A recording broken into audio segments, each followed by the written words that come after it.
Hi friends, welcome to Harish academy. ఈరోజు వార్తలు నిలిచిన జాతీయ, అంతర్జాతీయ, రాష్ట్రీయ అంశాల గురించి, వార్తలు నిలిచిన వ్యక్తులు, అవార్డులు, పుస్తకాలు, మరి క్రీడా సంబంధిత సమాచారం, ఒక్కొక్క అంశాన్ని వివరంగా తెలుసుకుందాం. ఈరోజు ఫస్ట్ టాపిక్ వచ్చేసి ఇటీవల తరచూ వార్తలు నిలుస్తున్న అంశాలపైన పోటీ పరీక్షలకు ప్రిపేర్ అవుతున్న ప్రతి ఒక్క అభ్యర్థి ప్రత్యేక శ్రద్ధను చూపండి.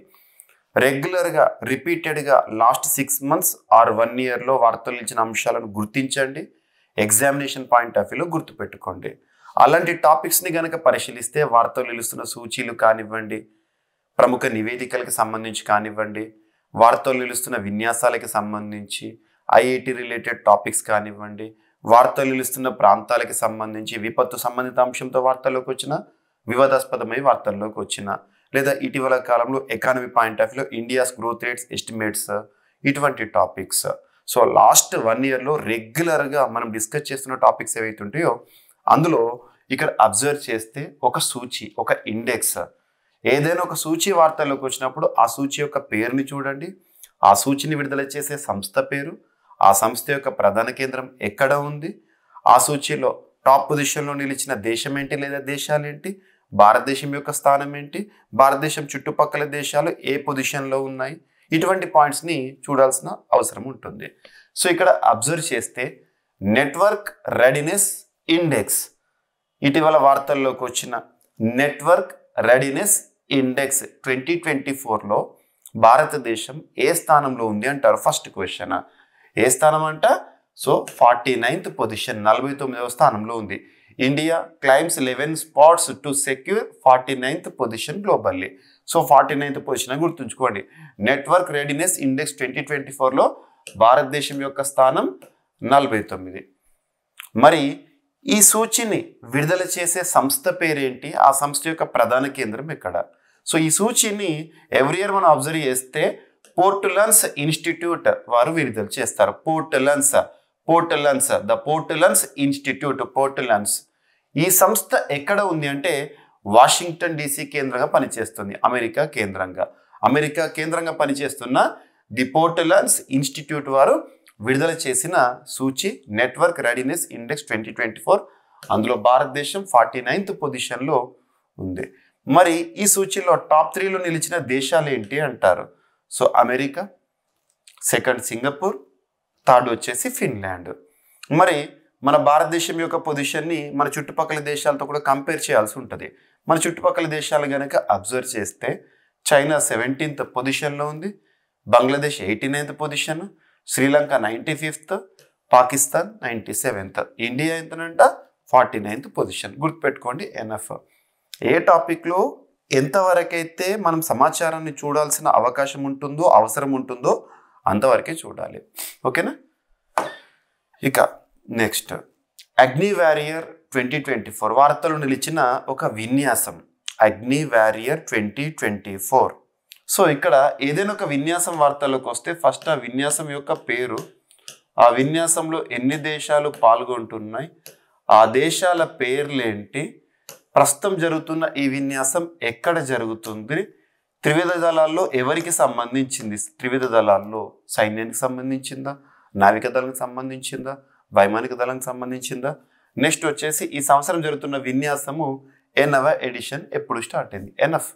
సో ఇక్కడ అబ్జర్వ్ చేస్తే వార్తలు నిలిచిన విన్యాసం పేరు అగ్ని వారియర్. అజేయ వారియర్ వేరు, అగ్ని వారియర్ వేరు. అగ్ని వారియర్ 2024. సో ఎన్ని దేశాల పార్టిసిపెంట్స్ అంట? 2 దేశాలు, భారత్, సింగపూర్. త్రివిధ దళాల్లో ఎవరికి సంబంధించింది? సైన్యానికి సంబంధించింది. భారత్, సింగపూర్ 2 దేశాలకు సంబంధించిన సంయుక్త సైనిక విన్యాసం పేరు అగ్ని వారియర్. మరి ఈ సంవత్సరం జరుగుతున్న ఈ విన్యాసం ఎన్నవ ఎడిషన్ అంటే 13th ఎడిషన్, 13వ ఎడిషన్. సో ఎప్పటి నుండి? నిన్నటి నుండి ప్రారంభమైంది. సో ఇక్కడ అబ్జర్వ్ చేస్తే November 28th నుండి November 30th, ఈ రోజుతో ముగిసింది. 28th, 29th, 30. సో 30th ఈరోజు ముగిసింది. మరి ఎక్కడ జరుగుతోంది? Devlali field firing ranges, Maharashtra వేదికగా. సో 2 దేశాల పార్టిసిపెంట్స్ కాబట్టి ఒకసారి భారత ఆతిథ్యంలో జరుగుతుంది, ఒకసారి సింగపూర్ ఆతిథ్యంలో జరుగుతుంది. గుర్తుంచుకోండి ఎనఫ్. సో ఈ పాయింట్స్ కవర్ అయిపోయినాయి.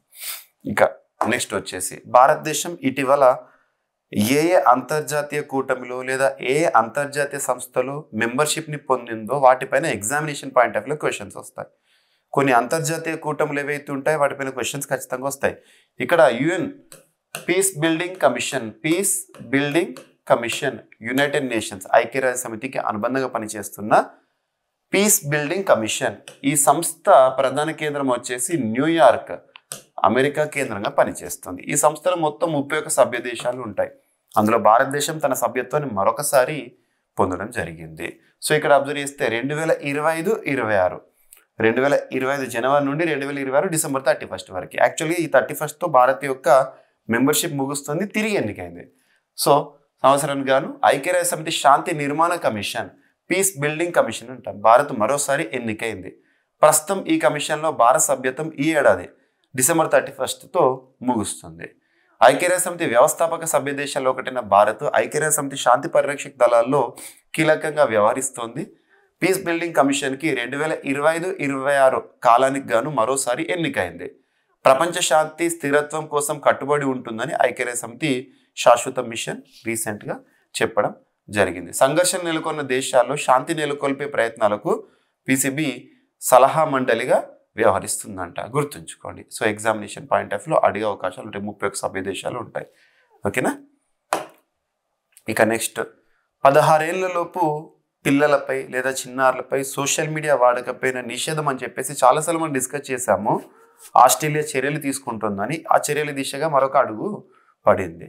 సో ఇక్కడ అబ్జర్వ్ చేస్తే 16 ఏళ్లలోపు పిల్లలకు సోషల్ మీడియా నిషేధం చట్టం చేసిందంట ఆస్ట్రేలియా. తమ దేశంలో 16 ఏళ్లలోపు పిల్లలు సోషల్ మీడియా వినియోగించకుండా ఆస్ట్రేలియా చట్టం చేసింది. ఆ చట్టాన్ని సెనేట్లో 19 మంది సభ్యులు బిల్లును వ్యతిరేకించగా 34 మంది ఆమోదించారు. ప్రతినిధుల సభలో 13 మంది మాత్రం బిల్లును ఎంతమందిని అవసరం లేదు, కానీ ఏ దేశం అని అడుగుతారు. Australia. Very very very important. ఇక నిన్నటి రోజున ఈ రోజున మనం పేపర్లో చూస్తున్నాం ఖండాంతర క్షిపణిని ప్రయోగించిన భారత్ అని చెప్పేసేసి. సో ఇక్కడ అబ్జర్వ్ చేస్తే ఖండాంతర క్షిపణి ప్రయోగించిన భారత్ 3500 కిలోమీటర్ లక్ష్యాన్ని ఛేదించే సత్తా మన సొంతమైంది. జలాంతర్గామి నుంచి, సబ్మెరైన్ నుంచి, జలాంతర్గామి నుంచి ప్రయోగించే అణ్వాయుధ సామర్థ్యం గల ఖండాంతర క్షిపణిని భారత్ పరీక్షించింది.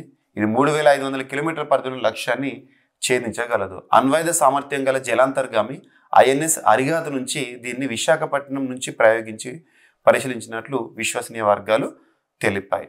సో ఈ క్షిపణి విజయవంతంగా లక్ష్యాన్ని ఛేదించిందా లేదా అనే విషయము త్వరలోనే తేలనుంది.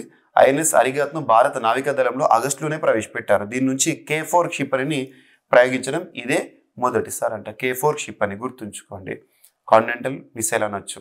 ఓకేనా. డిఆర్డిఓ అభివృద్ధి చేసింది, డిఫెన్స్ రీసెర్చ్ డెవలప్మెంట్ ఆర్గనైజేషన్.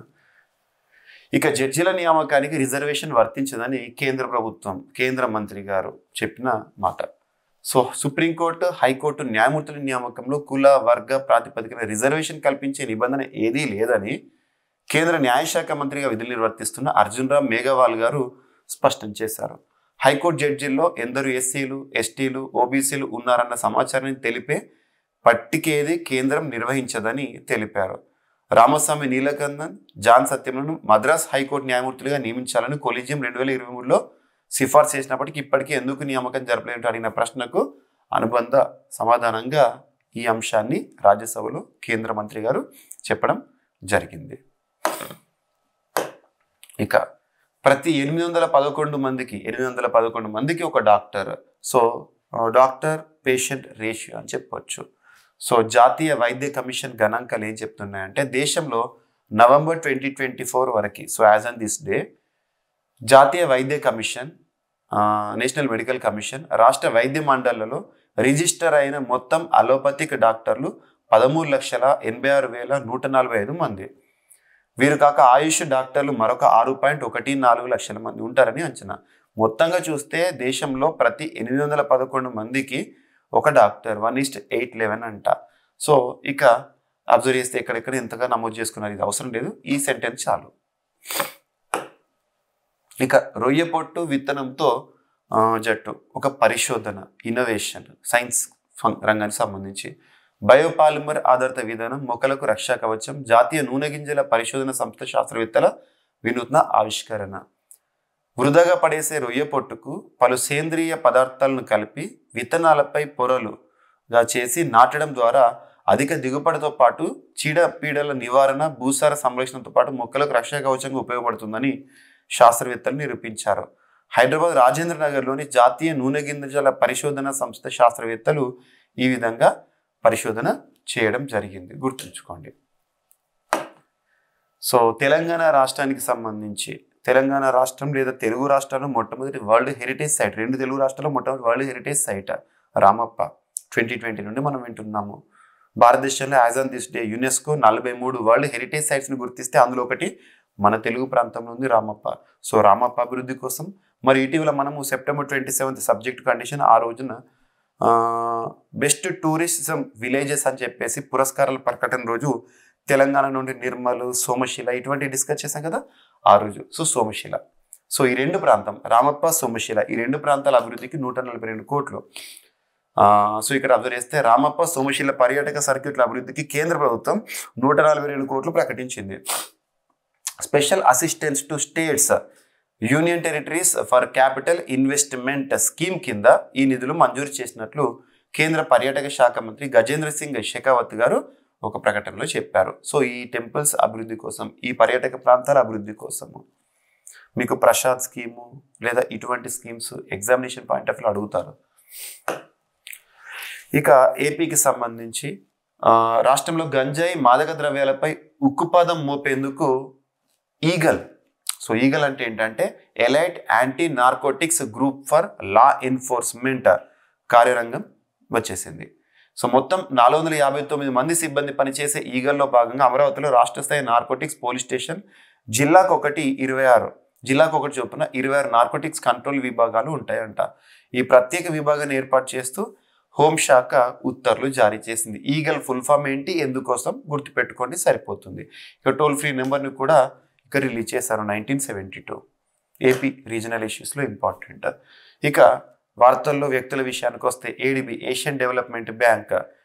రీసెంట్గా మనం ఏడీబీ గురించి చాలాసార్లు డిస్కస్ చేశాం. ఏడీబీలో నూతన సభ్య దేశంగా ఇజ్రాయెల్ నాన్ రీజనల్ మెంబర్గా చేరింది. ఇవన్నీ చూసాం, 69th మెంబర్ కంట్రీ అని చెప్పేసి. ఇక ఏడీబీ 1966లో ఏర్పాటైంది. ఏషియన్ డెవలప్మెంట్ బ్యాంకుకి నూతన అధ్యక్షులుగా సో మసాటో ఖండా ఏడీబీ న్యూ ప్రెసిడెంట్గా ఎన్నిక కావడం జరిగింది.